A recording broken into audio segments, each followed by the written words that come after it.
കഥ തുടരുന്നു. മീറ്റിങ്ങിന് പുറപ്പെടുമ്പോൾ ലീലാമണി ടീച്ചർ ചോദിച്ചു, താൻ ഈ കോട്ടൺ സാരിയും ചുറ്റിട്ട പോകുന്നത്? ഒരു പട്ടുസാരി ചുറ്റടോ. എന്തിന്? കല്യാണത്തിനല്ല പോകുന്നത്, സ്കൂളിൻ്റെ വാർഷികത്തിൽ പങ്കെടുക്കാനാണ്. ഇത് മതി, ഇതാണ് പറ്റിയ വേഷം. ഞാൻ പറയട്ടെ, ഒരു സെമി പെണ്ണ് കാണലിനും കൂടിയാണ് നമ്മൾ പോകുന്നത്. വിജയമോഹൻ മാത്രമേ ദ്രൗപദിയെ കണ്ടിട്ടുള്ളൂ. അയാളുടെ അമ്മ കണ്ടിട്ടില്ല. അവർ ഇന്ന് ആദ്യമായി കാണാൻ പോവുകയാണ്. നോവലിസ്റ്റായ ദ്രൗപദിയെ കാണാനല്ല അവർ കാത്തിരിക്കുന്നത്. മകൻ്റെ ഭാര്യയായി വരാൻ പോകുന്ന പെണ്ണിനെയാണ്. വിജയനും നിങ്ങളെ തമ്മിലൊന്ന് കൂട്ടിമുട്ടിക്കണമെന്നുണ്ടാകും. ടീച്ചർ എന്തൊക്കെ പറഞ്ഞാലും ഞാൻ ഈ സാരി മാറുന്നില്ല. അവൾ വാശി പിടിച്ചു. തൻ്റെ ഇഷ്ടം.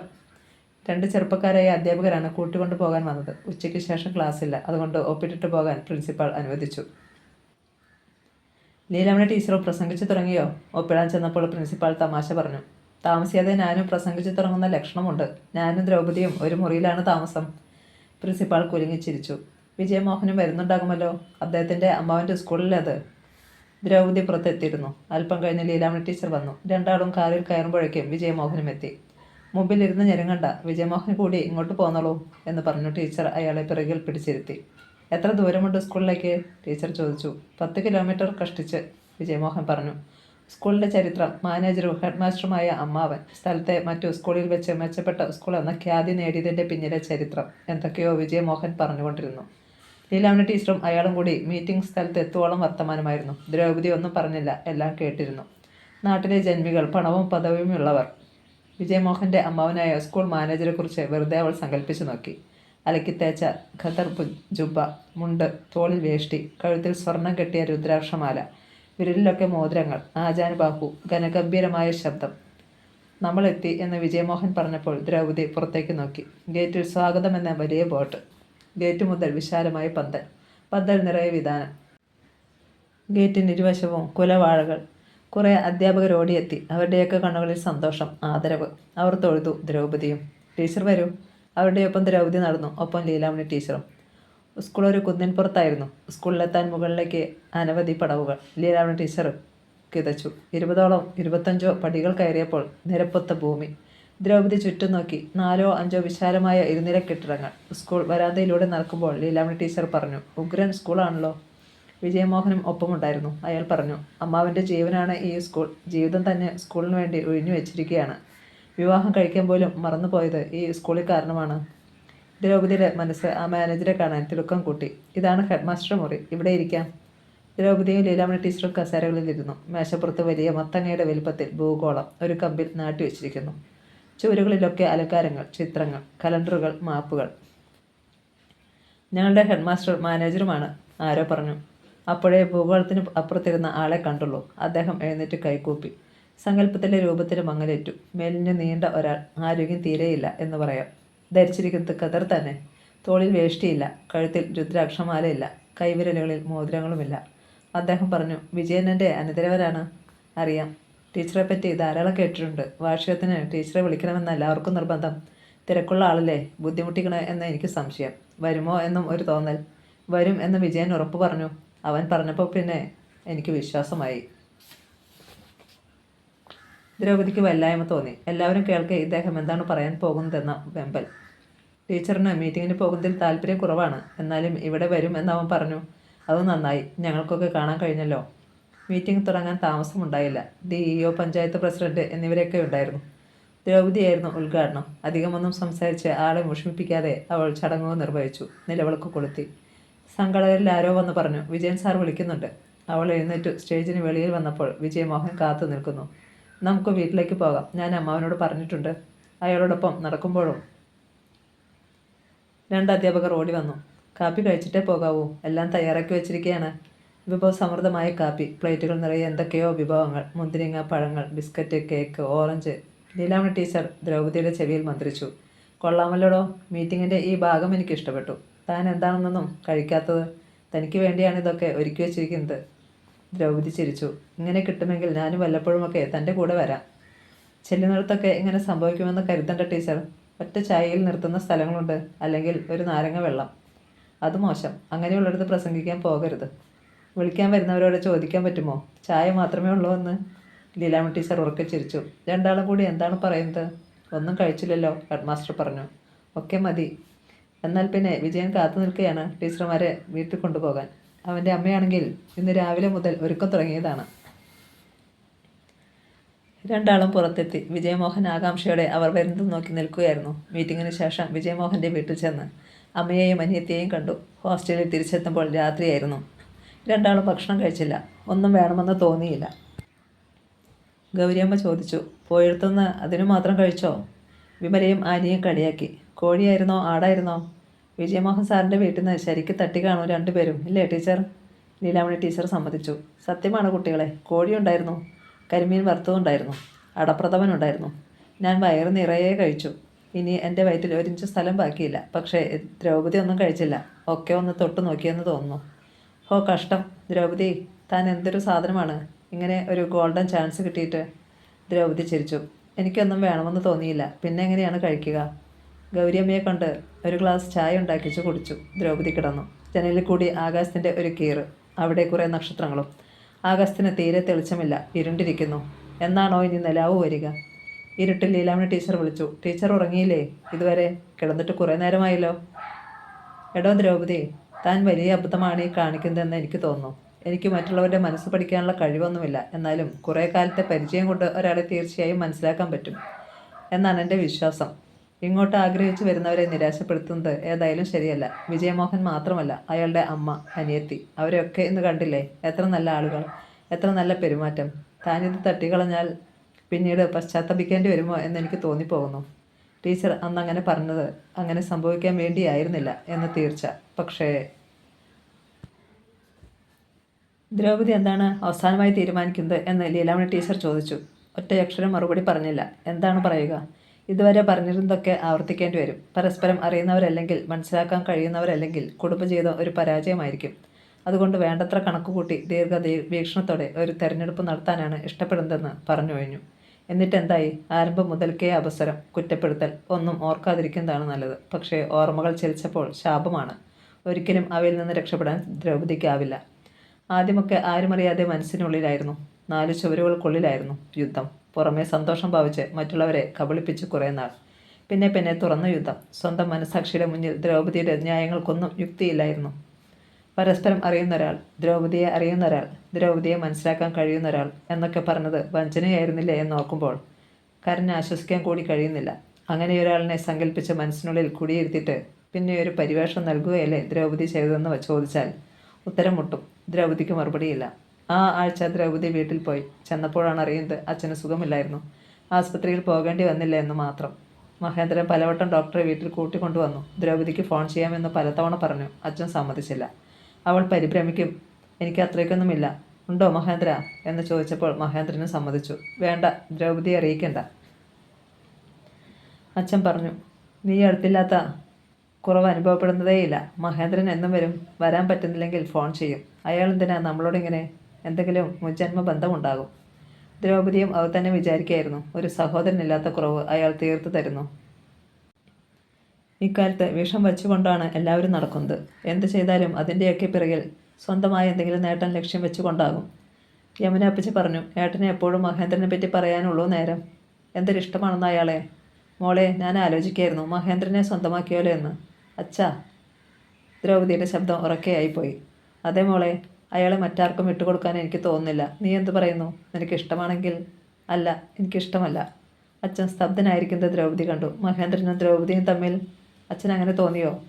അയാൾക്ക് നിന്നോടുള്ള അടുപ്പം, നിന്റെ കാര്യത്തിലുള്ള പ്രത്യേക താല്പര്യം, എന്നോട് കാട്ടുന്ന സ്നേഹം, നീ യമുനയോട് ചോദിച്ചു നോക്കൂ. എനിക്കറിയാം, കാരണവും എനിക്കറിയാം. അയാളൊരു നല്ല മനുഷ്യനാണ്.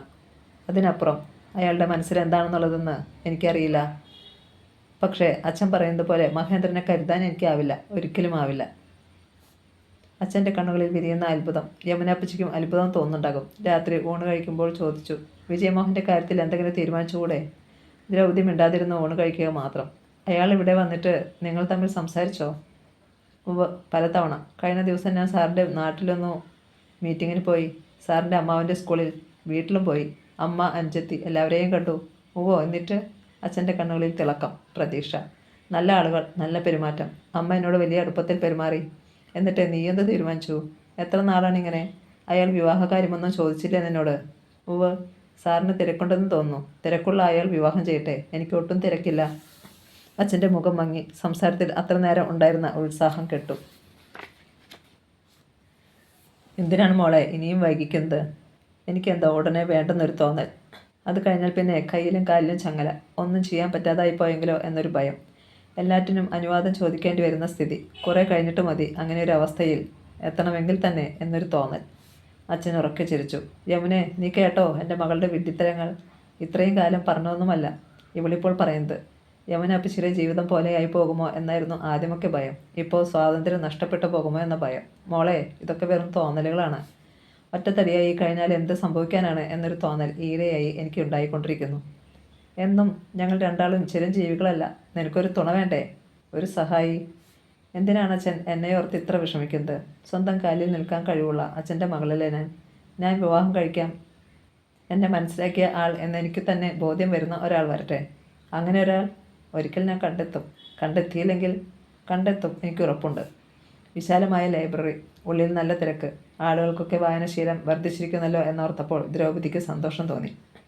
അധികം തിരയാതെ തന്നെ തേടി വന്ന പുസ്തകം ദ്രൗപദിക്ക് കിട്ടി. പുറത്തേക്കുള്ള പടികൾ ഇറങ്ങുമ്പോൾ കണ്ടു മഹേന്ദ്രനും നന്ദിനിയും. നന്ദിനി ഇവിടെ ഇപ്പോൾ എങ്ങനെ? കോളേജ് വിട്ടതിന് ശേഷം കണ്ടിട്ടേയില്ല. ജോലിയൊന്നും ഇതേവരെ കിട്ടിയിട്ടില്ല എന്ന് മഹേന്ദ്രൻ ഒരിക്കൽ പറഞ്ഞത് മാത്രമേ അറിയാവൂ. സന്തോഷം തോന്നി. 2 ദിവസം മുമ്പ് അവളെ വെറുതെ ഓർമ്മിക്കുകയും ചെയ്തതാണ്. ലൈബ്രറിക്ക് തൊട്ടരികിലുള്ള ക്യാൻറ്റീനിൻ്റെ മുന്നിൽ നിന്ന് സംസാരിക്കുകയാണ് രണ്ടാളും. ദ്രൗപദി അവർക്കരികിലേക്ക് നടന്നു. നന്ദിനി അവളെ കണ്ടു. ഓടി വന്ന് 2 കൈയിലും പിടിച്ചു. എന്താ രണ്ടാളും കൂടി? ദ്രൗപദി ചോദിച്ചു ഒരു സംശയകരമായ അവസ്ഥയിൽ. നോക്ക്, ഞങ്ങളെ വെച്ച് കഥയൊന്നും കാച്ചി കളയരുതേ നീ, നന്ദിനി പറഞ്ഞു. നിങ്ങൾ കഥയെഴുത്തുകാർക്ക് ഇത്രയും മതിയല്ലോ, ബാക്കിയൊക്കെ സൃഷ്ടിച്ചെടുത്തോളുമല്ലോ. കഥ എഴുതാൻ വകയുണ്ടോ അതറിയട്ടെ ആദ്യം. രണ്ടാൾ എങ്ങനെ ഇവിടെ ഒന്നിച്ചു? മഹേന്ദ്രൻ്റെ മുഖം ഗൗരവം നിറഞ്ഞതായി. ഒരു ചെറുകഥയ്ക്കുള്ള വക ചിലപ്പോൾ കിട്ടും, പക്ഷേ പലരും പറഞ്ഞു പഴകിയ തീമാണ് ദ്രൗപദി. എന്താണ് മഹേന്ദ്രൻ? ഒറ്റ വാചകത്തിൽ പറഞ്ഞാൽ ഞാനും നന്ദിനിയും പരസ്പരം സ്നേഹിക്കുന്നു. ദ്രൗപദിയുടെ കണ്ണുകൾ മിഴിഞ്ഞു. സത്യം, സ്നേഹിക്കുന്നു, വിവാഹം കഴിക്കാൻ തീരുമാനിച്ചിരിക്കുന്നു. പക്ഷേ വീട്ടുകാർക്ക് ഭയങ്കര എതിർപ്പിനെ തകർത്ത് ഒന്നാകാനുള്ള മാർഗങ്ങൾ ആലോചിക്കുകയാണ് ഞങ്ങൾ. ഞാനൊന്നും ഇതേവരെ അറിഞ്ഞില്ലല്ലോ. ഞങ്ങൾ സ്നേഹിക്കുന്ന വിവരം ചെണ്ടക്കുട്ടി അറിയിച്ചില്ല എന്നാണോ? അതോ പത്രത്തിൽ വാർത്ത കൊടുത്തില്ലെന്നോ? അതല്ല, നിങ്ങളുടെ അടുത്തൊരു ഫ്രണ്ടായിട്ട് ഇത്രയും ലേറ്റായി മാത്രം ഈ വിവരം അറിഞ്ഞല്ലോ എന്ന സങ്കടം. പോട്ടെ, സാരമില്ല. എന്നാണ് വിവാഹം? അതല്ലേ പ്രശ്നം. നന്ദിനി അന്തർജനം, ഞാൻ അബ്രാഹ്മണനും. അതിനെന്താ? നന്ദിനി പ്രശ്നം വീട്ടിൽ അവതരിപ്പിച്ചു. അപ്പോഴേക്കും യുദ്ധം പൊട്ടിപ്പുറപ്പെട്ടു. നന്ദിനിക്കിപ്പോൾ തകൃതിയായി വിവാഹാലോചനകൾ. ഒരു ഡോക്ടർ ഇപ്പോൾ സജീവമായി രംഗത്തെത്തിയിരിക്കുന്നു. വിവരം പറയാൻ നന്ദിനി വന്നതാണിപ്പോൾ. നന്ദിനിയുടെ മുഖം അപ്പോഴാണ് ദ്രൗപദി ശ്രദ്ധിച്ചത്. വല്ലാതെ കരഞ്ഞിട്ടുണ്ട്. ഇനിയിപ്പോൾ എന്താണ് ചെയ്യുക? എന്ത് ചെയ്യാൻ? അടുത്തൊരു ദിവസം നേരെ രജിസ്റ്റർ ഓഫീസിലേക്ക്. നന്ദിനി, കാലേക്കുട്ടി ആശംസകൾ. ദ്രൗപദി നന്ദിനിയുടെ 2 കൈകളും കൂട്ടിപ്പിടിച്ചു. എങ്കിലും ഞാൻ നിങ്ങളോട് പരിഭവത്തിലാണ്. എന്തിന്? സ്നേഹമാണെന്ന് പറയാഞ്ഞതിനോ? അത് കണ്ടുപിടിക്കാൻ കഴിയാതെ പോയതെന്താ? എഴുത്തുകാരിയുടെ കഴിവുകേട്. എഴുത്തുകാർ എന്തും ഉൾക്കണ്ണുകൊണ്ട് കണ്ടുപിടിക്കുക എന്നല്ലേ പറയാറ്? എനിക്ക് കഴിഞ്ഞില്ല. കഴിവുകേട് തന്നെ. തിരികെ വീട്ടിലേക്ക് നടക്കുമ്പോൾ ദ്രൗപദി ഉള്ളിൽ ചിരിക്കുകയായിരുന്നു. അച്ഛൻ മഹേന്ദ്രനോട് പറയാനിരുന്ന കാര്യം മഹേന്ദ്രൻ അറിഞ്ഞിരുന്നെങ്കിൽ നല്ല തമാശയാകുമായിരുന്നു. അച്ഛനും യമുന അപ്പച്ചിയും അവൾ പറഞ്ഞത് കേട്ട് അത്ഭുതപ്പെട്ടിരുന്നു പോയി. ദ്രൗപദി പറഞ്ഞു. നന്ദിനിയുടെ വീട്ടിൽ ഭയങ്കര എതിർപ്പ്. നമ്പൂതിരി കുട്ടിയല്ലേ, താഴ്ന്ന ജാതിക്കാരനെ അവൾ സ്നേഹിക്കുന്നു എന്നറിഞ്ഞാൽ അവർ സഹിക്കില്ല. അച്ഛൻ അത് കേട്ട് ചിരിച്ചു. സ്നേഹത്തിന് ജാതിയും മതവും ഉണ്ടോ മോളെ? സ്നേഹവും എവിടെ നിന്നാണോ ലഭിക്കുക അങ്ങോട്ടേക്ക് മനസ്സൊഴുക്കി പോകും. അച്ഛൻ തത്വം പറയുന്നു. എല്ലാവർക്കും പറയാൻ പറ്റും. അന്യരുടെ കാര്യത്തിൽ സ്വന്തമാകുമ്പോൾ അച്ഛൻ്റെ മകളായ ഞാനായിരുന്നു നന്ദിനിയുടെ സ്ഥാനത്തെങ്കിൽ ഇഷ്ടമുള്ളയാളിനെ വിവാഹം കഴിക്കാൻ സമ്മതിക്കുമായിരുന്നോ? എന്താ സംശയം? ഒരു സംശയവും വേണ്ട. നീ ആരെ ഇഷ്ടപ്പെടുന്നുവോ അയാളെ അച്ഛനും ഇഷ്ടമായിരിക്കും. എൻ്റെ മകൾ വിദ്യാഭ്യാസവും വിവരവും ഉള്ളവളാണ്. ആലോചിക്കാതെ, വീണ്ടും വിചാരം ഇല്ലാതെ അവൾ എടുത്തുചാട്ടം നടത്തില്ല എന്ന് അച്ഛന് ഉറപ്പുണ്ട്. വേണ്ട വിധം ചിന്തിക്കുന്നവൾ ദ്രൗപദി, വീണ്ടും വിചാരമുള്ളവൾ ദ്രൗപദി. നെഞ്ചു വേദനിക്കുന്നുവോ? ഈയിടെയായി ഇടയ്ക്കിടെ ചെറിയൊരു വേദന ശല്യപ്പെടുത്താനൊക്കെ എത്തുന്നുണ്ട്. കഴിഞ്ഞ ദിവസം ക്ലാസ് എടുത്തുകൊണ്ട് നിന്നപ്പോഴും ഈ വേദന ഉണ്ടായി. വല്ലാതെ വിയർക്കുകയും തളർച്ച തോന്നുകയും ചെയ്തു. അത് കണ്ടാവും കുട്ടികൾ അമ്പരെന്ന് ചോദിക്കുകയും ചെയ്തു. എന്താണ് ടീച്ചർ? ടീച്ചറിന് സുഖമില്ലേ? സുഖം, നല്ല സുഖം. കുട്ടികളെ ഭയപ്പെടണ്ട. ടീച്ചറിനൊരു അസുഖവുമില്ല. പറയണമെന്നുണ്ടായിരുന്നു, പക്ഷേ പറഞ്ഞില്ല. തിരുവനന്തപുരത്തൊരു കലാസാഹിത്യ ക്യാമ്പ്. ഒരു ദിവസമെങ്കിലും ദ്രൗപദി പങ്കെടുക്കണം, ക്ലാസ് എടുക്കണം. സംഘാടകർ താമസ സൗകര്യം ഏർപ്പെടുത്തിക്കൊള്ളും. എന്തെല്ലാം അസൗകര്യങ്ങളുണ്ടെങ്കിലും വരുമെന്നാണ് പ്രതീക്ഷിക്കുന്നത്. ദ്രൗപദി തയ്യാറായി. തിരുവനന്തപുരത്തെത്തിയാൽ രമയുടെ കൂടെ കൂടാം. BA ക്ലാസ്സിൽ ഒപ്പം പഠിച്ചവൾ, ഇപ്പോൾ സെക്രട്ടേറിയറ്റിൽ ഉദ്യോഗസ്ഥ. താമസം BAWCAയിൽ. നേരിൽ കണ്ടിട്ട് കുറേ കാലമായി. വല്ലപ്പോഴും എഴുതാറുണ്ട്. ബസ്സിറങ്ങുമ്പോൾ രമ കാത്തു നിൽക്കുന്നു. കണ്ടിട്ട് തിരിച്ചറിഞ്ഞില്ല. അത്രയ്ക്ക് മാറ്റം. വല്ലാതെ തടിച്ചിരിക്കുന്നു. പഠിക്കുമ്പോൾ മെലിഞ്ഞു വിളറിയൊരു പെണ്ണായിരുന്നു. ഇപ്പോൾ വെളുത്ത് ചുവന്ന സുന്ദരിയായിരിക്കുന്നു. ഭർത്താവ് മിലിട്ടറിയിൽ. ദ്രൗപദിയുടെ കൈകൾ കൂട്ടിപ്പിടിച്ചു രമ സന്തോഷം പ്രകടിപ്പിച്ചു. നീ എന്നെ മറന്നില്ലല്ലോ. ഞാൻ ദ്രൗപദിയുടെ കൂട്ടുകാരിയാണെന്ന് പറഞ്ഞപ്പോൾ ഇതുവരെ ഇല്ലാത്തൊരു ബഹുമാനം എല്ലാവർക്കും. രമയോടൊപ്പം കാപ്പി കുടിച്ച് വേഷം മാറി ക്യാമ്പിലേക്ക് പുറപ്പെട്ടു. ഓട്ടോറിക്ഷയിൽ കയറ്റി വിടുമ്പോൾ രമ ചോദിച്ചു, ഞാൻ കൂടി വരണോ? വേണ്ട, സ്ഥലം എനിക്കറിയാം. സംഘാടകർ കാത്തു നിൽക്കുന്നുണ്ടായിരുന്നു. നഗരത്തിൽ നിന്ന് അകലെ തിരക്ക് കുറഞ്ഞ ഗ്രാമത്തിൻ്റെ പ്രതീതിയുള്ള ശാന്തമായൊരു സ്ഥലത്തായിരുന്നു ക്യാമ്പ്. ജനങ്ങളുടെ തിരക്കില്ല, വാഹനങ്ങളുടെ തിരക്കില്ല. 100ഓളം കുട്ടികൾ പല കോളേജുകളിൽ നിന്ന്, പല സ്ഥലങ്ങളിൽ നിന്ന് വന്നവർ. പരിഷ്കൃത വേഷം ധരിച്ചവരും അല്ലാത്തവരും, ആൺകുട്ടികളും പെൺകുട്ടികളും. അവരൊക്കെ സാഹിത്യത്തെ വളരെ ഗൗരവമായി എടുത്ത് സംസാരിക്കുന്നത് കണ്ടപ്പോൾ സന്തോഷം തോന്നി. അവരോട് സംസാരിച്ചുകൊണ്ട് നിന്നപ്പോൾ മഹേന്ദ്രൻ വന്നു. ദ്രൗപദിക്ക് അയാളെ കണ്ട് സന്തോഷം തോന്നി. വളരെ കാലം കൂടി അടുത്തൊരു ബന്ധുവിനെ കണ്ടതുപോലെ. ഞാനിവിടെയുണ്ട് 2 ദിവസമായിട്ട്, മഹേന്ദ്രൻ പറഞ്ഞു. മഹേന്ദ്രൻ ഉണ്ടായിരിക്കുമെന്ന് എനിക്കറിയാമായിരുന്നു. ഇങ്ങോട്ട് വരാൻ അതും ഒരു പ്രേരണയായി. അല്ലെങ്കിലും വരാതിരിക്കാൻ പറ്റില്ലല്ലോ. കഥാകാരന്മാരുടെ ക്യാമ്പല്ലേ. എങ്ങനെയുണ്ട് 2 ദിവസത്തെ അനുഭവം? ദ്രൗപദി ചോദിച്ചു. വല്ല പ്രയോജനമുണ്ടോ ഇത്തരം ക്യാമ്പുകൾ കൊണ്ട്?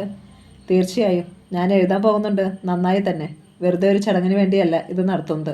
സംഘാടകർ വളരെ ഉത്തരവാദിത്തത്തോടെ തന്നെയാണ് പരിപാടികൾ ആസൂത്രണം ചെയ്തിരിക്കുന്നത്. ദേവദത്തൻ സാറായിരുന്നു ഉദ്ഘാടനം. ഒന്നാന്തരം പ്രസംഗമായിരുന്നു. ഉച്ചകഴിഞ്ഞ് 2 മണിക്കൂർ നന്നായി ക്ലാസ് എടുക്കുകയും ചെയ്തു. ഉദ്ഘാടനം ദേവദത്തനാണെന്ന് അറിയാമായിരുന്നു. പക്ഷേ 2 ദിവസം മുമ്പ് ഇവിടെ വന്നിരിക്കാൻ പറ്റുമോ? കോളേജും ക്ലാസ്സും ലീവും അങ്ങനെ പല പ്രശ്നങ്ങളില്ലേ ദ്രൗപദിക്ക്. ദേവദത്തൻ പോയിട്ടില്ല. ഇന്നലെ വൈകിട്ട് ഞാനൊന്ന് കണ്ടു. ഞാൻ താമസിക്കുന്ന ഹോട്ടലിൽ തന്നെയാണ് താമസം. ഊണ് കഴിക്കാൻ ഡൈനിങ് ഹാളിൽ ചെന്നപ്പോൾ കണ്ടു. തനിച്ചൊരു ടേബിളിൽ ഇരിക്കുന്നു. എന്നിട്ട് തമ്മിൽ സംസാരിച്ചില്ലേ? ഞാൻ ചിരിച്ചു. തിരിച്ചൊന്ന് ചിരിക്കണ്ടേ? ഒരു പ്രതികരണവുമില്ല. അങ്ങോട്ട് ചെന്ന് സംസാരിക്കാൻ പറ്റിയ മോഡലെന്ന് തോന്നി. ചെറിയൊരു പരിചയഭാവം കൂടി കാട്ടാത്ത നിലയ്ക്ക്. മഹേന്ദ്രനെ കണ്ടിട്ടുണ്ടാവില്ല ചിലപ്പോൾ. ഇല്ലായിരിക്കാം. എന്തായാലും ഞാൻ ഡിസ്റ്റർബ് ചെയ്യാൻ പോയില്ല. വലിയ ആളല്ലേ. എന്നെ മനസ്സിലായിട്ടുണ്ടാവില്ല. ഞാൻ വെറും പത്രക്കാരനല്ലേ. ദേവദത്തിനെക്കുറിച്ച് മഹേന്ദ്രൻ പറഞ്ഞത് കേട്ടപ്പോൾ ദ്രൗപദിക്ക് വല്ലായ്മ തോന്നി. പോയിട്ടില്ലെങ്കിൽ ഇങ്ങോട്ട് വരാതിരിക്കില്ല. ദ്രൗപദി നാളെ തിരിച്ചു പോകുന്നു അല്ലേ? അതെ. എവിടെയാണ് താമസം? ഇവർ അറേഞ്ച് ചെയ്തു തരും എന്ന് പറഞ്ഞു. വേണ്ട, YWCAയിൽ എൻ്റെ ഒരു പഴയ കൂട്ടുകാരിയുണ്ട്. ഞാനവിടെ പോവുകയാണ്. പിന്നെ മഹേന്ദ്രൻ വിശേഷമൊന്നും പറഞ്ഞില്ല. നന്ദിനി. ദ്രൗപദി ക്ഷമിക്കണം, ഞാനത് പറയാനാണ് വന്നത്. കുറച്ച് ദിവസങ്ങളായി ഞങ്ങൾ രണ്ടാളും അജ്ഞാതവാസത്തിലാണ്. അജ്ഞാതവാസമോ? അതെ, ഞങ്ങളുടെ രജിസ്റ്റർ മാരേജ് കഴിഞ്ഞു. ദ്രൗപദിയുടെ കണ്ണുകൾ മിഴിഞ്ഞു. ഒക്കെ പെട്ടെന്ന് വേണ്ടി വന്നു. ദ്രൗപദിയുടെയും നമ്മുടെ അടുത്ത കുറേ ഫ്രണ്ട്സിനെയും അറിയിക്കണം എന്ന ആഗ്രഹമുണ്ടായിരുന്നു. പക്ഷേ ഒന്നിനും പറ്റിയില്ല. ദ്രൗപദിയുടെ അച്ഛനോടും ഒന്നും പറയാൻ കഴിഞ്ഞില്ല. കുറേ ദിവസമായി ഞാൻ ആ വഴി പോയിട്ട് തന്നെ, മഹേന്ദ്രൻ അപരാധബോധത്തോടെ പറഞ്ഞു. എന്നായിരുന്നു? ദ്രൗപദി ചോദിച്ചു. സംഭവം കഴിഞ്ഞിട്ട് 2 ആഴ്ചയായി. നന്ദിനി ഇപ്പോൾ എവിടെയുണ്ട്? തൃശ്ശൂരിൽ. ഒരു അമ്മാവൻ്റെ വീടുണ്ട് അവിടെ. അദ്ദേഹം എല്ലാ സഹായങ്ങളും ചെയ്തു തന്നു. നന്ദിനിയുടെ വീട്ടുകാർ പെട്ടെന്ന് അവിടെ എത്തിപ്പെട്ടില്ല. ഞാൻ അവിടെ നിന്നാണ് വരുന്നത്. ദ്രൗപദി വിശ്വാസം വരാത്ത കണ്ണുകളോടെ മഹേന്ദ്രനെ നോക്കി നിന്നു. എത്ര അവിശ്വസനീയമായ കാര്യമാണ് നടന്നിരിക്കുന്നത്. ദ്രൗപദി എന്താണ് ആലോചിക്കുന്നത്? ഒന്നുമില്ല. ഞാൻ അറിഞ്ഞില്ലല്ലോ ഒന്നും. നന്ദിനിക്ക് എനിക്കൊന്ന് എഴുതാമായിരുന്നു. ഒന്നും പറ്റിയില്ല. ക്ഷമിക്കും ദ്രൗപദി. നന്ദിനി ആകെ ടെൻഷനിലാണ്. എനിക്ക് വേണ്ടി വീട് ഉപേക്ഷിച്ച് ഇറങ്ങിപ്പോന്നു. പക്ഷേ അവിടെ അവളുടെ അമ്മ, സഹോദരങ്ങൾ എല്ലാവരും ഇല്ലേ? അച്ഛനും അമ്മാവന്മാരും പുലികളാണെങ്കിലും അമ്മ. അവരുടെ കാര്യം ഓർക്കുമ്പോൾ എനിക്കും വിഷമമുണ്ട്. പക്ഷേ എന്താണ് ചെയ്യുക? ദ്രൗപദിയെ വിളിക്കാൻ കുട്ടികൾ വന്നു. മഹേന്ദ്രൻ പറഞ്ഞു, ചെല്ലു, പിന്നെ കാണാം. കുട്ടികളോടൊപ്പം ചെല്ലുമ്പോൾ മുറിക്കുള്ളിൽ ദേവദത്തൻ ഇരിക്കുന്നുണ്ടായിരുന്നു. അവൾക്ക് സന്തോഷം തോന്നി. പോയിരിക്കില്ല എന്ന് മഹേന്ദ്രൻ പറഞ്ഞപ്പോഴും പോയി കാണും എന്നാണ് കരുതിയത്. അവൾ ചിരിച്ചു. ദേവദത്തൻ കുശലങ്ങൾ ചോദിച്ചു. അവൾ മറുപടി പറഞ്ഞു. പുതിയ നോവലിനെക്കുറിച്ചും കഥാസമാഹാരത്തെക്കുറിച്ചുമൊക്കെ സംസാരിച്ചു. നിങ്ങളുടെ കോളേജിൽ ഒന്ന് വരണമെന്ന് ഉണ്ട് എനിക്ക്. എന്താണ് മാർഗം? ദേവദത്തൻ ചോദിച്ചു. ദ്രൗപദി ചിരിച്ചു. ചിരിക്കാനല്ല പറഞ്ഞത്. എനിക്കൊന്നവിടെ വരണം, പ്രസംഗിക്കണം. നിങ്ങളുടെ പിള്ളേരോട് എന്നെ വിളിക്കാൻ പറയണം. പറയാം. അപ്പോഴും ദ്രൗപദി ചിരിച്ചു. ഇങ്ങനെ ചിരിച്ചാൽ എനിക്ക് ദേഷ്യം വരും. ഞാൻ സീരിയസ് ആയി പറയുകയാണ്. കൊച്ചുകുട്ടിയുടെ നിഷ്കളങ്കതയും വാശിയും വാക്കുകളിൽ. ഇത്രയേയുള്ളൂ ഈ ഗൗരവക്കാരനായ മനുഷ്യൻ. ആളുകൾ എന്തൊക്കെയാണ് ഇദ്ദേഹത്തെപ്പറ്റി പറയുന്നത്? ദന്തഗോപുരവാസി, തലക്കനം കൊണ്ട് കണ്ണു തുറക്കാത്തവൻ. മുറിയിൽ ആരും ഉണ്ടായിരുന്നില്ല. 15 മിനിറ്റ് വിശ്രമം. അതിനുശേഷം വിളിക്കാമെന്ന് പറഞ്ഞ് സംഘാടകർ പുറത്തേക്ക് പോയിരുന്നു. നോക്കൂ, ദ്രൗപദി ഇന്ന് വരുമെന്ന് അറിയാവുന്നത് കൊണ്ടാണ് ഞാൻ പോകാതിരുന്നത്. കണ്ടിട്ട് പോയാൽ മതിയെന്നൊരു തോന്നൽ. ഹൃദയത്തിൻ്റെ വാതിലുകൾ മലർക്കെ തുറന്ന് അകത്തേക്ക് കടന്നിരുന്നത് പോലെ. വിശ്വാസം വരാതെ കണ്ണുകൾ വിടർത്തി നോക്കുമ്പോൾ വീണ്ടും കാതുകളിലേക്ക് മധുരം പകരുന്ന വാക്കുകൾ. ഇന്നേ വരെ ഇങ്ങനെയൊന്നും തോന്നിയിട്ടില്ല. ആരോടും പറഞ്ഞിട്ടുമില്ല. തനി പരുക്കനായിട്ടാണ് ജനം എന്നെ അറിയുന്നത്. ദേവദത്തൻ അങ്ങനെയൊക്കെ പറഞ്ഞുകൊണ്ടിരുന്നപ്പോൾ ആരൊക്കെയോ വന്നെത്തി. വാക്കുകൾ മുറിഞ്ഞുപോയി. ചെറുകഥാ ശില്പത്തെക്കുറിച്ചായിരുന്നു ദ്രൗപദിയുടെ ക്ലാസ്. ക്യാമ്പ് അംഗങ്ങളോടൊപ്പം ദേവദത്തനും വന്നിരുന്നു. അതുകൊണ്ട് അതുവരെ തോന്നിയിട്ടില്ലാത്തൊരു പരിഭ്രമം ദ്രൗപദിക്ക് അനുഭവപ്പെട്ടു. എന്തൊക്കെയോ പറഞ്ഞു. എന്തൊക്കെയെന്ന് പറഞ്ഞതെന്ന് തീരെ രൂപമില്ല. അതെങ്ങനെ? മനസ്സെവിടെയൊക്കെയോ അലഞ്ഞു തിരിയുകയായിരുന്നു. അപ്പൂപ്പൻ താടി പോലെ പറന്നു നടക്കുകയായിരുന്നു. ക്ലാസ് വളരെ നന്നായിരുന്നു എന്ന് എല്ലാവരും പറഞ്ഞപ്പോൾ അവൾക്ക് അത്ഭുതം. താൻ എന്താണ് അതിന് പറഞ്ഞത്? കുട്ടികൾ ഓരോരുത്തരും അവളുടെ അരികിൽ വന്ന് നന്ദി പറഞ്ഞു സന്തോഷം പ്രകടിപ്പിച്ചു. ടീച്ചറിൻ്റെ വാക്കുകൾ ഞങ്ങൾക്ക് എഴുതാൻ പ്രചോദനം തരുന്നു, ഉന്മേഷം തരുന്നു. ഈ വാക്കുകൾ ഞങ്ങൾ ഒരിക്കലും മറക്കില്ല. ദേവദത്തിന് പറഞ്ഞു. താൻ കസറിയല്ലടോ, എന്നെ കവച്ചു വയ്ക്കുന്ന ലക്ഷണമാണ് കാണിക്കുന്നത്. അത് ഞാൻ സമ്മതിക്കില്ല കേട്ടോ. അങ്ങനെ പറഞ്ഞ് അയാൾ ചിരിച്ചു. തമാശയാണ് പറഞ്ഞത്. പിന്നീടും തമാശകൾ പറഞ്ഞിട്ടുണ്ട്. ഓരോ തമാശ പറയുമ്പോഴും അവയ്ക്കുള്ളിൽ അദൃശ്യമായിരുന്ന അമ്പുകൾ, അവയുടെ കൂർത്ത മുനകൾ ഒന്നും കാണാൻ ദ്രൗപദിക്കായില്ല. അത് ദ്രൗപദിയുടെ തെറ്റ്, ദ്രൗപദിയുടെ മാത്രം തെറ്റ്. ഉച്ചയ്ക്ക് ക്യാമ്പംഗങ്ങൾ അവരവർ എഴുതിയ കഥകൾ വായിച്ചു പ്രതിഭയുള്ളവർ എന്ന് തെളിയിക്കുന്ന സൃഷ്ടികൾ. ദേവദത്തൻ കഥകളെ വിലയിരുത്തി സംസാരിച്ചു. കുട്ടികൾക്ക് പലമാതിരി സംശയങ്ങൾ. ദേവദത്തൻ അവയ്ക്ക് മറുപടി പറയുന്നത് ദ്രൗപദി കൗതുകത്തോടെ കേട്ടിരുന്നു. വൈകുന്നേരം ദ്രൗപദി കൂട്ടുകാരിയുടെ ഹോസ്റ്റലിലേക്ക് പുറപ്പെട്ടു. ദേവദത്തൻ റെയിൽവേ സ്റ്റേഷനിലേക്കും. രണ്ടാൾക്കും രണ്ട് വഴിയാണ്. ഒരു കാറിൽ രണ്ടാളും കയറി പിൻസീറ്റിൽ. അപ്പോൾ മഹേന്ദ്രൻ കാറിനരികിലേക്ക് വന്നു. അയാൾ ദേവദത്തനെ കണ്ട് കൈകൂപ്പി ചിരിച്ചു. ദേവദത്തൻ പരിചയഭാവം കാട്ടാൻ മടിക്കുന്നത് കണ്ട് ദ്രൗപദി ചോദിച്ചു. സാർ അറിയില്ലേ മഹേന്ദ്രൻ? എവിടെയോ കണ്ട ഓർമ്മ. ദേവദത്തൻ ഓർമ്മിക്കാൻ ശ്രമിച്ചു. ഞാൻ ജനപദം പത്രത്തിലാണ്, എഡിറ്റോറിയൽ ബോർഡിൽ. ഓ, ഇപ്പോൾ ഓർമ്മ വന്നു. മഹേന്ദ്രൻ എൻ്റെ ക്ലാസ്മേറ്റായിരുന്നു. മഹേന്ദ്രനാണ് എന്നെ എങ്ങനെ രൂപപ്പെടുത്തിയെടുത്തത്. ആദ്യമായി സ്റ്റേജിൽ നിർത്തി എന്നെ കൊണ്ട് കഥ പറയിപ്പിച്ചതും മഹേന്ദ്രനാണ്. ദ്രൗപദി പറഞ്ഞതൊന്നും ദേവദത്തൻ കേട്ടെന്ന് തോന്നിയില്ല. മഹേന്ദ്രൻ ചിരിച്ചു. ദ്രൗപദി നാളെ എപ്പോഴാണ് പോവുക? രാവിലെ തന്നെ. നന്ദിനിയെ അന്വേഷിച്ചെന്ന് പറയണം. എൻ്റെ വണ്ടി 6-നാണ്, ദേവദത്തൻ ഓർമ്മിപ്പിച്ചു. എങ്കിൽ പുറപ്പെട്ടോളൂ, വൈകിക്കേണ്ട. കാർ വേഗത്തിൽ പോകുന്നത് കണ്ട് മഹേന്ദ്രൻ പുഞ്ചിരിച്ചെന്ന് തോന്നി. ഹോസ്റ്റലിൽ രമ കാത്തിരിപ്പുണ്ടായിരുന്നു. ദ്രൗപദിയെ കാണാനും പരിചയപ്പെടാനുമായി രമയുടെ കൂട്ടുകാരികളും. അവരോടൊക്കെ 1-2 വാക്കുകൾ പറഞ്ഞ് ദ്രൗപദി മുറിയിലെത്തിക്കിടന്നു. നീ നേരത്തെ വന്നിരുന്നെങ്കിൽ നമുക്കൊന്ന് പുറത്തു പോകാമായിരുന്നു, രമ പറഞ്ഞു. എനിക്ക് വല്ലാത്ത ക്ഷീണം രമേ. കുറച്ച് നേരം ഞാൻ കിടക്കട്ടെ. അല്ലെങ്കിൽ ഇനി എപ്പോൾ പോകാനാ? സന്ധ്യയായി. എന്തിനാണ് പുറത്തു പോകുന്നത്? അത്യാവശ്യം വല്ലതുമുണ്ടോ? അത്യാവശ്യം നിന്നെ കൊണ്ടുപോയെന്ന് സൽക്കരിക്കാമെന്ന് കരുതി. ഇവിടുത്തെ ഉണക്ക ചപ്പാത്തിയും കറിയും തീറ്റിക്കേണ്ട. വളരെ നാളുകൾക്ക് ശേഷം കാണുകയല്ലേ. നല്ല ഹോട്ടലിലെങ്ങാനും പോയി വല്ലതും കഴിക്കാമെന്ന് വിചാരിച്ചു. എങ്കിൽ ഞാനിതാ റെഡി. ദ്രൗപദി ചാടി എഴുന്നേറ്റു. കുളി കഴിഞ്ഞ് വേഷം മാറി വാർഡനോട് അനുവാദം വാങ്ങി. റോഡിലെത്തിയപ്പോൾ അണിഞ്ഞൊരുങ്ങിയ നഗരം, ഇരുമ്പുന്ന നഗരം. റോഡിലൂടെ ചീറിപ്പായുന്ന വാഹനങ്ങൾ. അവയ്ക്കിടയിലൂടെ രണ്ടാളും നടന്നു. നല്ല ഹോട്ടൽ തേടി, നല്ല ഭക്ഷണം തേടി. എങ്ങനെയുണ്ട് നിൻ്റെ കോളേജ്? ഞാനൊന്നും ചോദിച്ചില്ല. രമ ചോദിച്ചു. നല്ല സ്ഥലമാണോ? ടൗണാണോ? വെറും പട്ടിക്കാട്. അരമണിക്കൂർ യാത്ര ചെയ്താൽ സാമാന്യം ഭേദമായൊരു ടൗണിലെത്താം. 1-2 സിനിമ തിയേറ്ററുകളും ഹോട്ടലുകളും ചെറിയൊരു തിരക്കും ബസ് സ്റ്റാൻഡും ഒക്കെയുള്ള ഒരു കൊച്ചു ടൗൺ. കോളേജ് ഒരു കുന്നിൻ പുറത്ത്. അടുത്തെങ്ങും നല്ല കടകൾ പോലുമില്ല. പക്ഷേ പ്രകൃതി സുന്ദരമായ ശാന്തമായ സ്ഥലം. പുഴ, കുന്ന്, അമ്പലം, പച്ച പുതച്ച പാടങ്ങൾ. അപ്പോൾ എഴുത്തുകാരിക്ക് പറ്റിയ സ്ഥലം അല്ലേ? അതെ. ദീപമാലകൾ കൊണ്ട് അലങ്കൃതമായ നഗരത്തിലൂടെ വർത്തമാനം പറഞ്ഞവർ നടന്നു. ലീലാമണി ടീച്ചർ അമ്മയ്ക്ക് സുഖമില്ലാത്തതിനാൽ 2 ആഴ്ചത്തെ ലീവിൽ പോയി. വിവാഹ നിശ്ചയം പ്രമാണിച്ച് ലതികയും ലീവ്. സ്റ്റാഫ് റൂമിൽ അരവിന്ദൻ മാഷും ഗോപകുമാറും ദ്രൗപദിയും മാത്രം. ബെല്ലടിച്ചപ്പോൾ അവൾ ഒഴിച്ച് രണ്ടാളും ക്ലാസ്സിൽ പോയി. മാത്യു സാറും വന്നിട്ടില്ല. ദ്രൗപദി തനിച്ചായി. പ്യൂൺ കത്തുകൾ കൊണ്ടുവന്നു. എല്ലാം അവൾക്കുള്ളതാണെന്ന് അയാൾ പറഞ്ഞു. 5-6 കത്തുകൾ. ഒക്കെ ചെറുകഥാ ക്യാമ്പിൽ പങ്കെടുത്ത കുട്ടികളുടേതാണ്. ഒരിക്കലും മറക്കാൻ കഴിയാത്ത അനുഭവമായിരുന്നു ക്യാമ്പ്. ടീച്ചറിൻ്റെ വാക്കുകൾ ഇപ്പോഴും കേൾക്കുന്നത് പോലെ. ടീച്ചറിനെ ഇനിയും കാണണം എന്ന് തോന്നുന്നു. ക്യാമ്പിൽ പങ്കെടുക്കാൻ കഴിഞ്ഞത് ഭാഗ്യമായി കരുതുന്നു. ഓരോ കത്തും വായിച്ചപ്പോൾ സന്തോഷം തോന്നി. ക്യാമ്പിൽ വെച്ചും കുട്ടികൾ ഇതേപോലെ സന്തോഷം പ്രകടിപ്പിക്കുകയുണ്ടായി എന്ന് ഓർമ്മിച്ചു.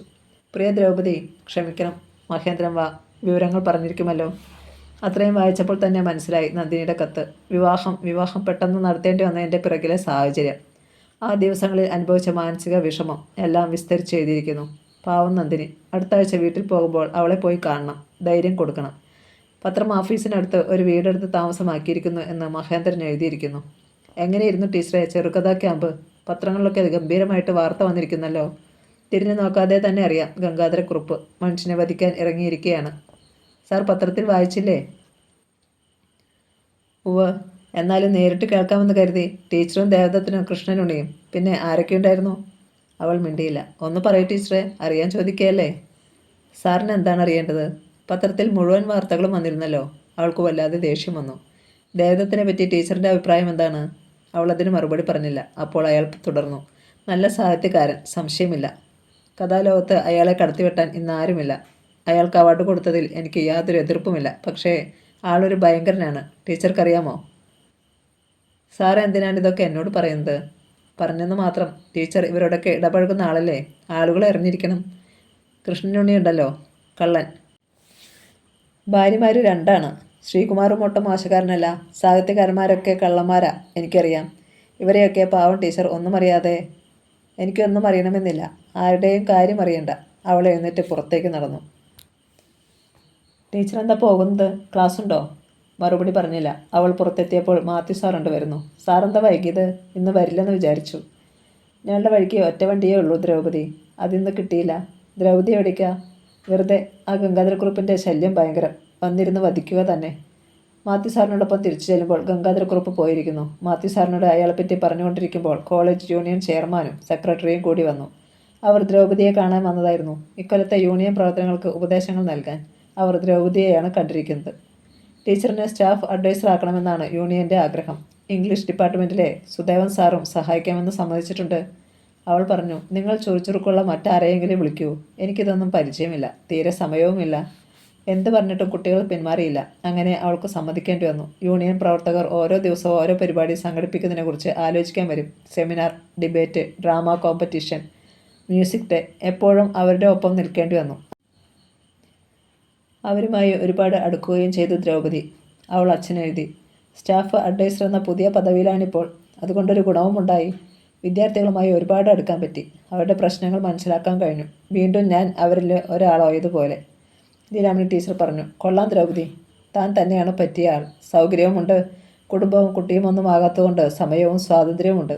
കലയുമായി ബന്ധമുള്ളവരാണ് ഈ മാതിരി കാര്യങ്ങൾക്ക് ഉപദേശം നൽകേണ്ടതും. പക്ഷെ സൂക്ഷിക്കണം. ഈ പിള്ളേരൊക്കെ ഒരു വകയാണ്. എപ്പോഴാണ് തിരിയുക എന്ന് പറയാൻ പറ്റില്ല. ദ്രൗപദി ചിരിച്ചു. ഒന്നുമില്ല ടീച്ചർ, ഇവരെന്നല്ല, എല്ലാ കുട്ടികളും നല്ലവരാണ്. അങ്ങോട്ട് പെരുമാറുന്നതിനനുസരിച്ച് അവർ പ്രതികരിക്കൂ. ദ്രൗപദിയെ കോളേജ് ആർട്സ് ക്ലബിൻ്റെ യൂണിയൻ്റെ അഡ്വൈസറാക്കിയതിനും ഗംഗാധരക്കുറുപ്പ് വഴക്കുണ്ടാക്കി. പല സ്റ്റാഫ് റൂമുകളിലും ചെന്നിരുന്ന് അയാൾ മോശമായി സംസാരിച്ചു എന്നറിഞ്ഞപ്പോൾ ദ്രൗപദി പറഞ്ഞു.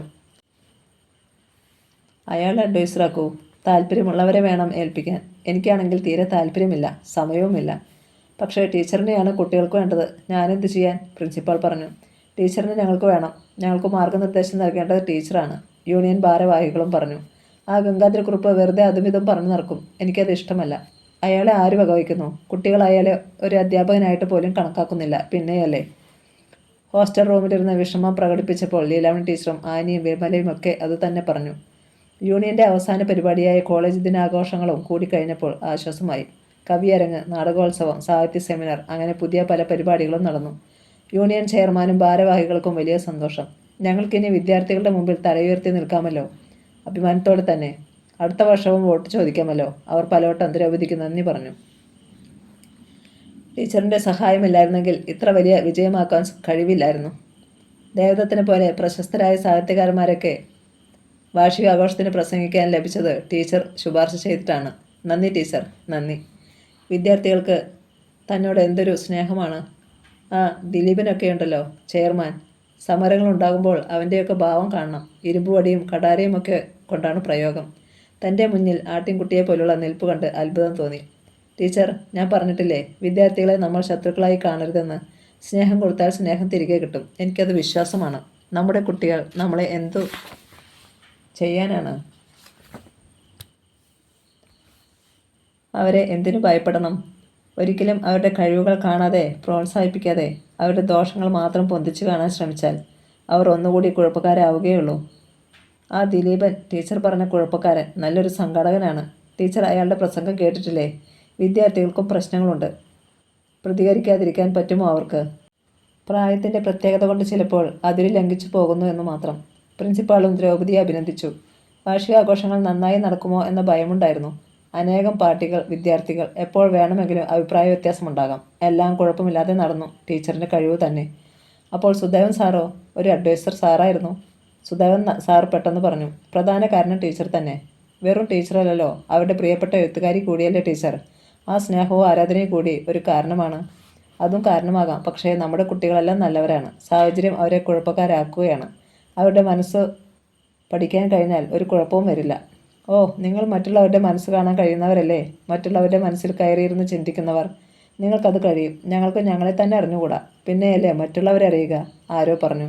ഓർക്കുമ്പോഴൊക്കെ പരിഹാസമാണ് തോന്നുക. മറ്റുള്ളവരുടെ മനസ്സ് കാണാൻ കഴിയുന്നവർ, മറ്റുള്ളവരുടെ മനസ്സിനുള്ളിൽ കടന്നിരുന്ന് ചിന്തിക്കുന്നവർ. എന്തൊക്കെ വിശേഷണങ്ങൾ! എന്നിട്ട് ദ്രൗപദിക്ക് എന്തേ ഇങ്ങനെ സംഭവിച്ചത്? സ്വന്തം ജീവിതം പോലും. ദ്രൗപദി എന്തൊരു വിഡ്ഢിയാണ്!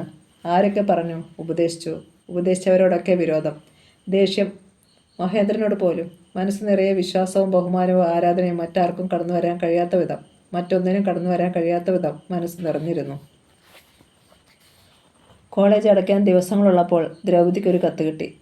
ഞാനൊരു തെറ്റ് ചെയ്തു. ദ്രൗപദിയോട് ചോദിക്കാതെ ദ്രൗപദിയുടെ പേര് വയ്ക്കാൻ അനുവാദം കൊടുത്തു. എൻ്റെ വീടിനടുത്ത് ഒരു ഗ്രന്ഥശാല സാമാന്യം നന്നായി നടക്കുന്ന ഒന്നാണ്. അവർ സ്വന്തമായി പുതിയ കെട്ടിടം പണിതു. അതിൻ്റെ ഉദ്ഘാടനം. ഗ്രന്ഥശാലക്കാർക്ക് ദ്രൗപദിയെ വേണമെന്ന് വാശി. വരുമോ എന്ന സംശയം. വരുത്താമെന്ന് ഞാൻ വാക്കുകൊടുത്തു. ഞാൻ വിളിച്ചാൽ ദ്രൗപദി വരുമെന്നുള്ള ഒരു തോന്നൽ. ക്ഷമിക്കണം, വരുമല്ലോ. ദേവദത്തിൻ്റെ കത്ത് വായിച്ച് ചിരിച്ചുപോയി. പിന്നീട് എത്രയോ വട്ടം ആ കത്ത് വായിച്ചു. മീറ്റിംഗ് ദിവസം കാറുമായി ആളെത്തുമ്പോൾ അവൾക്ക് പരിഭ്രമം തോന്നാതിരുന്നില്ല. വളരെ ദൂരത്താണ്, പരിചയമില്ലാത്ത സ്ഥലമാണ്.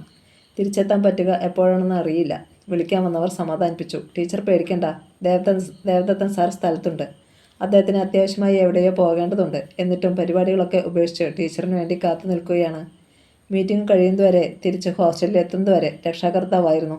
എന്തൊരു ഉത്തരവാദിത്വത്തോടെ, എത്ര സ്നേഹത്തോടെ! പലപ്പോഴും ഓർത്തു. ഒരു വാക്കിനും ഒരു നോക്കിനും വരെ ലുബ്ധ കാട്ടിയിരുന്ന ആൾ. തലക്കനം കൂടുതലാണ്. ദന്തഗോപുരവാസി. എന്തൊക്കെ വിചാരിച്ചു? ഉള്ള് ഇത്ര ലോലമായിരുന്നോ? മീറ്റിംഗ് തുടങ്ങാൻ താമസിക്കും. അതുവരെ നമുക്ക് വീട്ടിൽ ചെന്നിരിക്കാം. അമ്മയുണ്ട്, അമ്മയ്ക്ക് സന്തോഷമാകും. എഴുത്തുകാരെ അമ്മയ്ക്ക് വലിയ ഇഷ്ടമാണ്. ദ്രൗപദിയെ അമ്മയ്ക്കറിയാം. ദേവദത്തെ പറഞ്ഞപ്പോൾ ഒട്ടും അമാന്തിച്ചില്ല. ദേവദത്തിനോടൊപ്പം വീട്ടിലേക്ക് നടക്കുമ്പോൾ അയാളെക്കുറിച്ച് കേട്ടിട്ടുള്ളതൊന്നും ഓർമ്മ വന്നില്ല. കലാകാരൻ്റെ എല്ലാ ദൗർബല്യങ്ങളും ഉള്ളയാൾ. അടുപ്പം കാട്ടുമ്പോൾ സൂക്ഷിക്കണം. സ്ത്രീകൾ അയാളുടെ ഏറ്റവും വലിയ ദൗർബല്യമാണ്. എന്തേ അതൊന്നും അപ്പോൾ ഓർത്തില്ല. അത്ര വലുതോ ചെറുതോ അല്ലാത്ത ആധുനിക സജ്ജീകരണങ്ങളോ ഒന്നുമില്ലാത്ത വീട്. ഇതാണ് എൻ്റെ അമ്മ. ഇതാണ് എൻ്റെ എഴുത്തു മുറി, ദേവദത്തൻ പറഞ്ഞു. ആ പരിചയപ്പെടുത്തൽ കേട്ടു ദ്രൗപദിക്ക് ചിരി വന്നു. അമ്മേ! ദ്രൗപദി. തലമുടി മുഴുവൻ നരച്ചു വെളുത്തു മെലിഞ്ഞൊരു സ്ത്രീ. ഐശ്വര്യമുള്ള മുഖം, സ്നേഹവും ആദരവും തോന്നിപ്പിക്കുന്ന മുഖം. ദത്തൻ പറയാറുണ്ട്, ഞാനും വായിക്കാറുണ്ട്, കുട്ടി എഴുതുന്നതൊക്കെ. മീറ്റിങ്ങിന് വരുമെന്ന് പറഞ്ഞു. കാത്തിരുന്നതാ. അവൻ എങ്ങനെ ആർക്കും വേണ്ടി കാത്തിരിക്കുന്ന പ്രകൃതമല്ല. ഇന്ന് എന്തു പറ്റിയോ? ദേവദത്തൻ അത് കേട്ടെന്ന് തോന്നി. എന്താണ് എന്നെപ്പറ്റി പറഞ്ഞു കൊടുക്കുന്നത്? ഈ പാട്ടിയെ വിശ്വസിക്കാമോ എന്നറിയില്ല. അറിയാതെ എൻ്റെ ഒരു രഹസ്യവും പറയരുത്. എന്തു രഹസ്യം? നിനക്കല്ലേ രഹസ്യം. നിന്റെ കാര്യങ്ങളെല്ലാം പരസ്യമല്ലേ? അമ്മ ചോദിച്ചു. ദ്രൗപദി പിന്നീട് ഓർത്തിട്ടുണ്ട്. ഒരു രഹസ്യവുമില്ല. എല്ലാം പരസ്യമെന്ന് കരുതിയിട്ട് മനസ്സ് താഴിട്ട് പൂട്ടി വെച്ചിരിക്കുന്ന ഒരു ഇരുട്ടുമുറിയാണെന്നറിയാൻ കഴിയാതെ പോയി. അതാണ് പറ്റിയ തെറ്റ്, ദ്രൗപദിയുടെ തെറ്റ്. ഇനി പുറപ്പെടാം ദ്രൗപദി. മന്ത്രി എത്തിയെന്ന് തോന്നുന്നു. പടക്കം പൊട്ടുന്നത് കേട്ടില്ലേ എന്ന് ദേവദത്തൻ പറഞ്ഞപ്പോൾ ദ്രൗപദി മുറ്റത്തേക്ക് ഇറങ്ങി. ഇറങ്ങും മുമ്പ് അവൾ ദേവദത്തൻ്റെ അമ്മയോട് പറഞ്ഞു, ഇറങ്ങട്ടെ അമ്മേ? ഇനി എന്നാണ് വരിക? അമ്മ ചോദിച്ചു. അവൾ മറുപടി പറഞ്ഞില്ല. വരും അമ്മേ, അടുത്ത മീറ്റിങ്ങിന് വരുമ്പോൾ, ദേവദത്തൻ പറഞ്ഞു. കൊച്ചിൻ്റെ കല്യാണം കഴിഞ്ഞതാണോ? അല്ല, ദത്തനും ഇതുവരെ കല്യാണം കഴിച്ചിട്ടില്ല. പറഞ്ഞാൽ കേൾക്കണ്ടേ? എനിക്ക് വയ്യ വയ്ക്കാനും വിളമ്പാനും. വയസ്സായി, ഇനി വിശ്രമിക്കണ്ടേ മോളെ? എനിക്ക് പറ്റിയ പെണ്ണ് ഈ നാട്ടിലെങ്ങും ഇല്ലമ്മേ എന്നാണ് അവൻ്റെ ഒരു പറച്ചിൽ. മോളെന്താ കല്യാണം കഴിക്കാഞ്ഞത്? ഉടൻ വന്നു ദേവദത്തിൻ്റെ മറുപടി. പറ്റിയ ചെക്കനെ കിട്ടുകയാണല്ലമ്മേ, എന്നെ പോലെ അല്ലേ? മീറ്റിംഗ് കഴിഞ്ഞ് പോരുമ്പോൾ ദേവദത്തൻ ഒപ്പം വന്നു. തനിച്ച് പോകണ്ട, ഞാൻ വിളിച്ചിട്ടല്ലേ വന്നത്. ഞാൻ തന്നെ തിരിച്ചു കൊണ്ടെത്തിക്കുകയും വേണം. യാത്ര ചെയ്ത സമയം മുഴുവൻ സംസാരമായിരുന്നു. എന്തൊക്കെയോ, എന്തിനെക്കുറിച്ചൊക്കെയോ. ഇടയ്ക്ക് എപ്പോഴോ ചോദിച്ചു, ഞാനൊരു കാര്യം ചോദിക്കട്ടെ? അമ്മ ചോദിച്ചത് തന്നെ. എന്താണ് ഇതുവരെ കല്യാണം കഴിക്കാതിരിക്കുന്നത്? ഞാൻ പറഞ്ഞതാണോ കാര്യം? പറ്റിയ ചെക്കനെ കിട്ടിയില്ല എന്നത്? അവൾ മിണ്ടിയില്ല. നേരിട്ടൊരു ചോദ്യം വന്നപ്പോൾ ചൂളിപ്പോയി എന്നതാണ് സത്യം. ഞാൻ പറഞ്ഞത് വാസ്തവം. എനിക്ക് പറ്റിയത് എന്നൊരു പെണ്ണിനെ കണ്ടിട്ടും ഇതേവരെ തോന്നിയിട്ടില്ല. പക്ഷേ കുറച്ചു കാലമായിട്ടൊരു ആലോചന, നമ്മൾ തമ്മിൽ ചേരില്ലേ എന്ന്. തുല്യ ദുഃഖിതർ, ഒരേ തൂവൽ പക്ഷികൾ. ഒന്ന് ആലോചിച്ചാലോ? എന്തു പറയുന്നു? ആകാശത്തിലേക്കെങ്ങോ, അതിലും ഉയരങ്ങളിലേക്കെങ്ങോ പറന്നുയരുന്നത് പോലെയാണ് തോന്നിയത്. എന്തു പറയുന്നു? വിരോധമുണ്ടെങ്കിൽ വേണ്ട. ഒരു നിർബന്ധവുമില്ല. നമ്മൾ തമ്മിലാവുമ്പോൾ പല സൗകര്യങ്ങളുമുണ്ട്. പരസ്പരം അറിയാം, പരസ്പരം മനസ്സിലാക്കാൻ കഴിയും. അതുകൊണ്ട് പരാതികളുണ്ടാവില്ല രണ്ടാൾക്കും. എന്നെ മനസ്സിലാക്കുന്ന ആളാകണം എൻ്റെ ഭാര്യ എന്നെനിക്ക് നിർബന്ധമുണ്ട്. അവളൊരു വെറും പെണ്ണാകരുത്. ബുദ്ധിയും വിവേകവും ഉള്ള പെണ്ണായിരിക്കണം അവൾ. എന്നെ അറിയുന്നവളാകണം. ദ്രൗപദിക്ക് എന്നെ അറിയാൻ കഴിയും എന്നാണ് എനിക്ക് തോന്നുന്നത്. ദ്രൗപദി മൗനമായിരുന്നു. മനസ്സ് ഉറക്കെ ഉറക്കെ പറയുന്നുണ്ടായിരുന്നു, എനിക്ക് സമ്മതമാണ്, സമ്മതമാണ്. അത് കേട്ടുവോ? അതുകൊണ്ടാണോ മൗനം സമ്മതം എന്ന് കരുതട്ടെ എന്ന് ചോദിച്ചത്? ഞാൻ വരുന്നുണ്ട് ദ്രൗപദിയുടെ വീട്ടിലേക്ക് എന്ന് പറഞ്ഞപ്പോഴും മൗനമായിരിക്കുകയാണ് ചെയ്തത് ദ്രൗപദി. ദേവദത്തിനെക്കുറിച്ച് അച്ഛനും യമുന അപ്പച്ചിക്കും ഒരിക്കലും നല്ല അഭിപ്രായം ഉണ്ടായിരുന്നില്ല. എല്ലാത്തരം ദുസ്വഭാവങ്ങളുമുള്ള ഒരാൾ എന്ന ധാരണ ഉണ്ടായിരുന്നു താനും. അങ്ങനെ ഒരാളെയാണ് എനിക്ക് വിവാഹം ചെയ്യാൻ താല്പര്യം എന്ന് എങ്ങനെയാണ് പറയുക? വല്ലാത്തൊരു ധർമ്മസങ്കടത്തിൽ പെട്ടു വലഞ്ഞു ദ്രൗപദി. കുളിക്കാൻ അപ്പച്ചിയോടൊപ്പം അമ്പലക്കുളത്തിൽ പോയപ്പോഴും വൈകുന്നേരം വെയിലേറിയ മണൽമുറ്റത്ത് അച്ഛനോട് വെറുതെ ഓരോന്ന് പറഞ്ഞിരുന്നപ്പോഴും ഒക്കെ മനസ്സ് മുട്ടിത്തിരിഞ്ഞു. ഓരോ നിമിഷവും പറയാനൊരുങ്ങി, പക്ഷേ കഴിഞ്ഞില്ല. അടുത്ത ദിവസം മഹേന്ദ്രൻ്റെ വീട്ടിലേക്ക് പുറപ്പെടുമ്പോൾ അവരുടെ പുതിയ ജീവിതം കാണുന്നതിനുപരി ഉദ്ദേശ്യം മറ്റൊന്നായിരുന്നു. പത്രമാഫീസിനടുത്ത് ഒതുക്കമുള്ള ഭംഗിയുള്ളൊരു വീട്, ചെറിയ ഗേറ്റ്, മുറ്റത്ത് 5-6 പുതിയ പൂച്ചട്ടികൾ, പൂത്തു നിൽക്കുന്ന റോസച്ചെടികൾ, ഉമ്മർത്ത് പുതിയ സെറ്റുകളും കസേരകളും. ബെല്ലമർത്തുമ്പോൾ സംശയം, ആൾ സ്ഥലത്തുണ്ടോ? അകത്ത് കിളിച്ചിലേക്കുന്ന ശബ്ദം. വാതിൽ തുറന്നത് നന്ദിനി. ദ്രൗപദിയെ കണ്ട് നന്ദിനി ഉറക്കെ വിളിച്ചു പോയി. ഹായ് ദ്രൗപദി. നന്ദിനിയെ കണ്ട് ദ്രൗപദിക്കും അത്ഭുതമായിരുന്നു. എന്തൊരു മാറ്റം! ഇവളെങ്ങനെ ഇത്ര സുന്ദരിയായി? വെളുത്ത നിറം എന്നതൊഴിച്ചാൽ ഒരു പ്രത്യേകതയും ഇല്ലാത്ത നന്ദിനി. തലനിറയെ എണ്ണ തേച്ച് കുളിച്ച്, തലമുടി പരത്തി ചീകി, നെറ്റിയിൽ കുറി വരച്ച്, കണ്ണുകളിൽ കരിപോലും എഴുതാതെ വരുന്ന വിളറിയ അന്തർജനം. മുമ്പിൽ നിൽക്കുന്നത് ആ പഴയ നന്ദിനിയല്ല, ചുവന്ന് തുടുത്ത നന്ദിനി, കണ്ണുകൾക്ക് തിളക്കവും ഭംഗിയും. എന്താണിങ്ങനെ അന്തം വിട്ട് നിൽക്കുന്നത്? നന്ദിനി ചോദിച്ചു. നീ എങ്ങനെ ഇത്ര സുന്ദരിയായെന്ന്? ദ്രൗപദി പറഞ്ഞു. എനിക്കും കണ്ണാടി നോക്കുമ്പോൾ അത്ഭുതം തോന്നാറുണ്ട് ദ്രൗപദി. നിത്യവും മീനും മുട്ടയും ഇറച്ചിയും തീറ്റിച്ചാൽ ഞാൻ എങ്ങനെ മാറാതിരിക്കും? നന്ദിനിയോ? ഇറച്ചിയും മീനും? ഈശ്വര! അതേന്നേ, വരൂ. അടുപ്പിൽ പാൽ വെച്ചിട്ടാണ് വന്നത്. നമുക്ക് അടുക്കളയിൽ ചെന്ന് വർത്തമാനം പറയാം. 2 മുറി, ഊണുമുറി, അടുക്കള, സ്റ്റോർ. അടുക്കളയിൽ ഗ്യാസ് ഉൾപ്പെടെ എല്ലാ ആധുനിക വസ്തുക്കളും. മഹേന്ദ്രൻ എവിടെ? ഇതുവരെ എഴുന്നേറ്റിട്ടില്ല. വൈകിയേ എന്നും വരൂ.